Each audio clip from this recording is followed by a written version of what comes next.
Assalamualaikum warahmatullahi wabarakatuh. Saya Abdul Khalik. Mari kita mulai kuliah hari ini.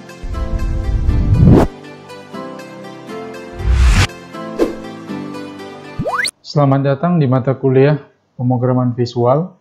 Pada pertemuan hari ini, kita akan mencoba untuk melakukan instalasi dari Visual Studio 2012. Langkah pertama, download aplikasi yang sudah saya share, linknya sudah ada pada link pertemuan sebelumnya.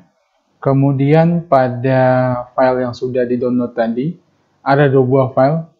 Ada vs 2012_ult_enu.iso. Kemudian ada satu file lagi, snvs 2012. Nah, langkah pertama, ekstrak terlebih dahulu file ISO tadi, yaitu vs 2012. Berikutnya kita lakukan instalasi dengan cara klik vs_ultimate ya, vs_ultimate. Kemudian kita lanjutkan instalasinya. Nah, untuk instalasi ini sendiri sebenarnya tidak terlalu susah ya, cukup mengikuti panduannya saja.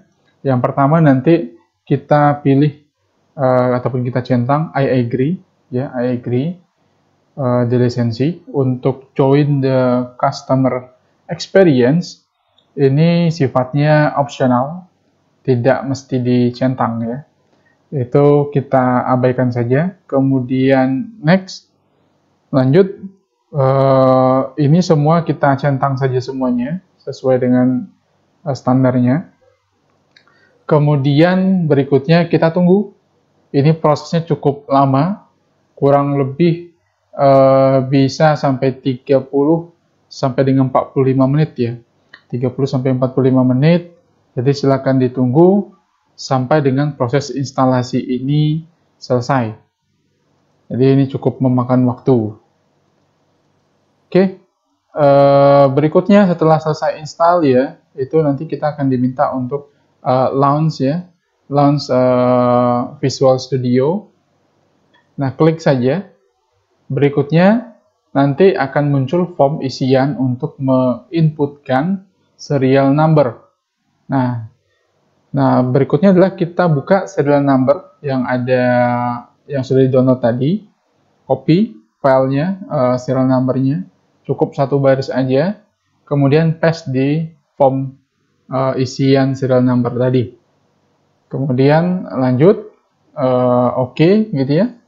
Setelah itu selesai dan nanti akan muncul halaman awal dari Visual Basic.net ataupun Visual Studio 2012. Nah, nanti di sana akan muncul default aplikasi yang mana yang mau kita pilih, gitu ya.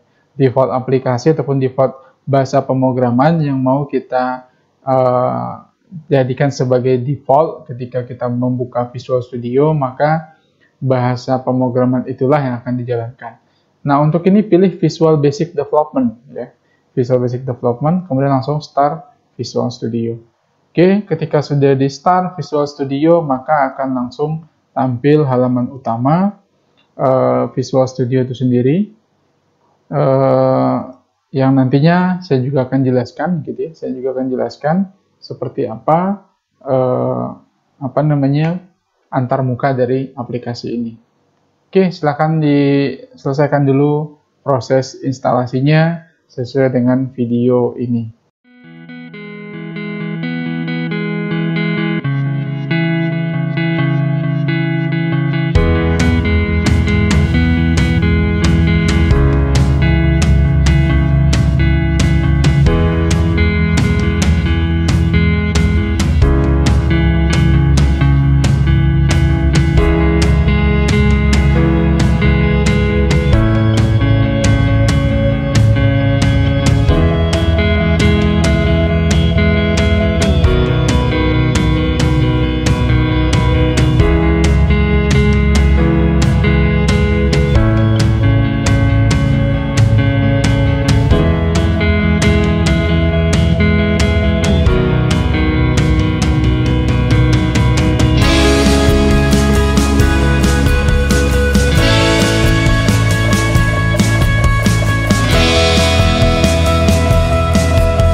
Ya, berikut adalah tampilan ketika Visual Studio 2012 telah selesai diinstalasi dan setup dasar tadi ya.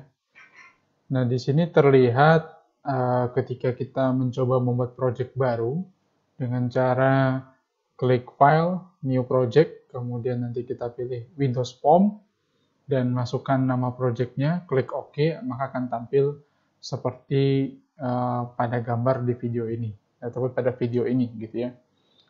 Nah, di sini ada empat komponen penting di sini. Yang di paling atas itu namanya menu bar.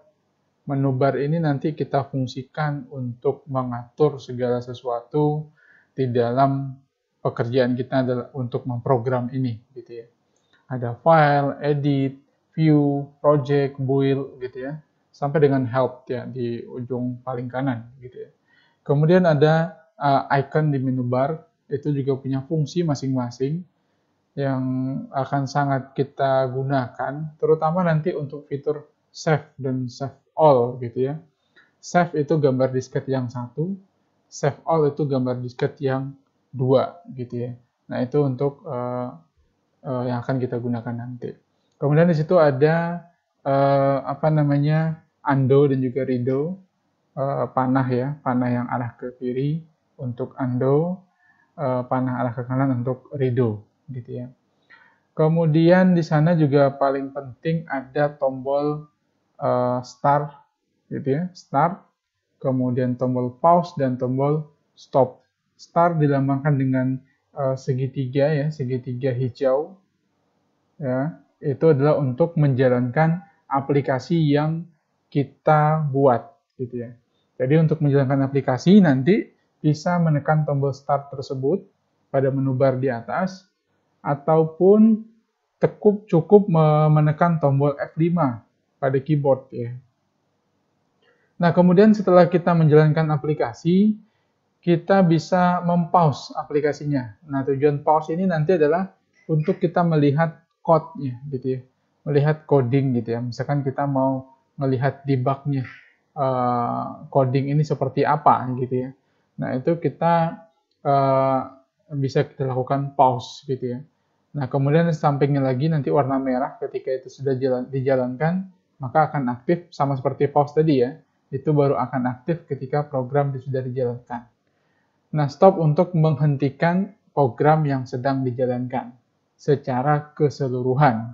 Gitu ya. Jadi akan stop semua yang berjalan, maka akan kembali ke tampilan awal, tampilan project ini.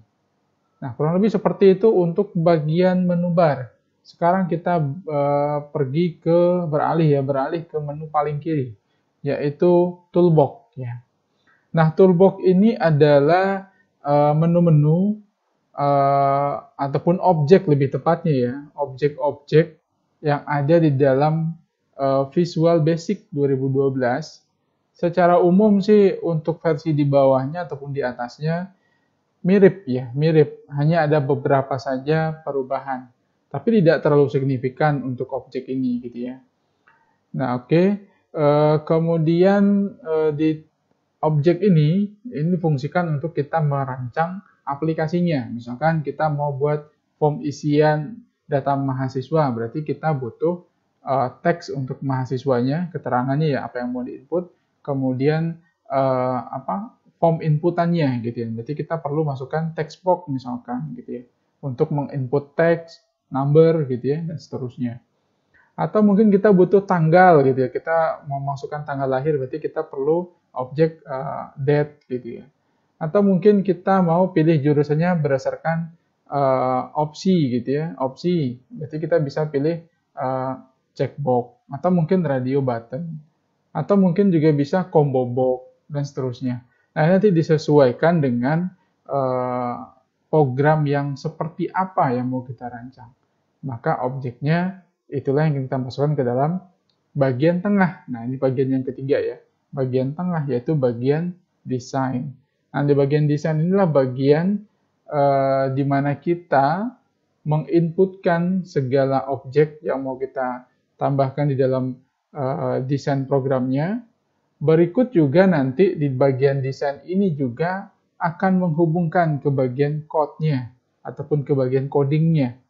Jadi untuk program itu bisa berjalan dengan baik, maka setelah didesain perlu dimasukkan logika pemrogramannya.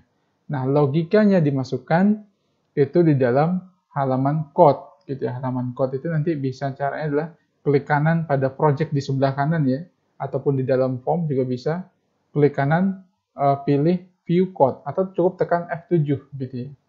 Akan langsung tampil halaman code-nya. Atau mungkin cukup klik 2 kali pada objek yang ingin diberikan logika. Misalkan button gitu ya.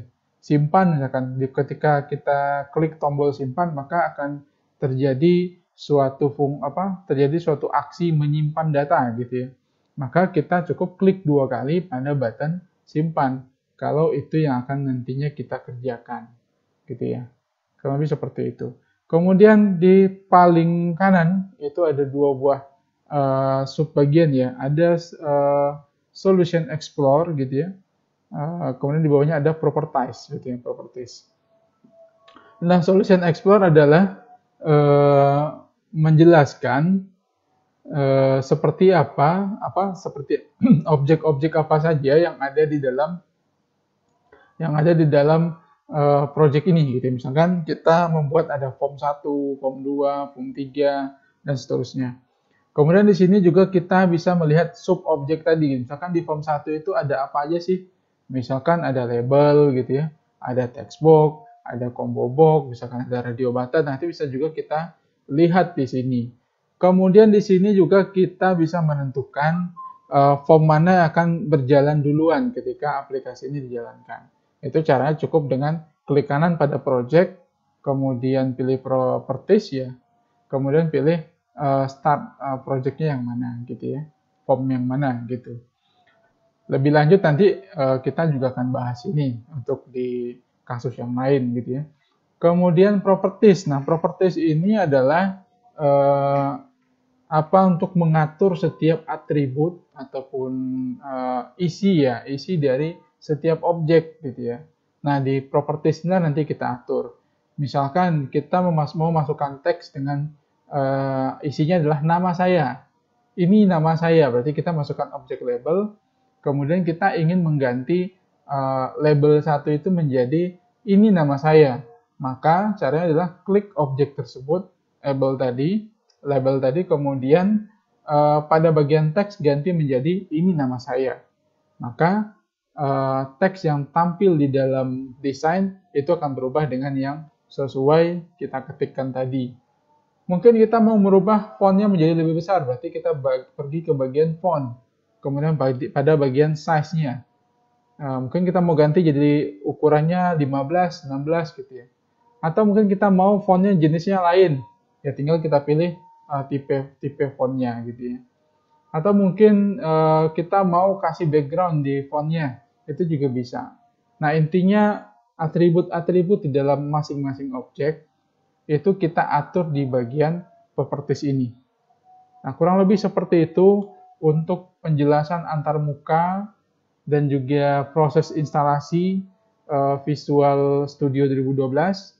Berikutnya silahkan baca materi yang sudah saya share juga di e-study.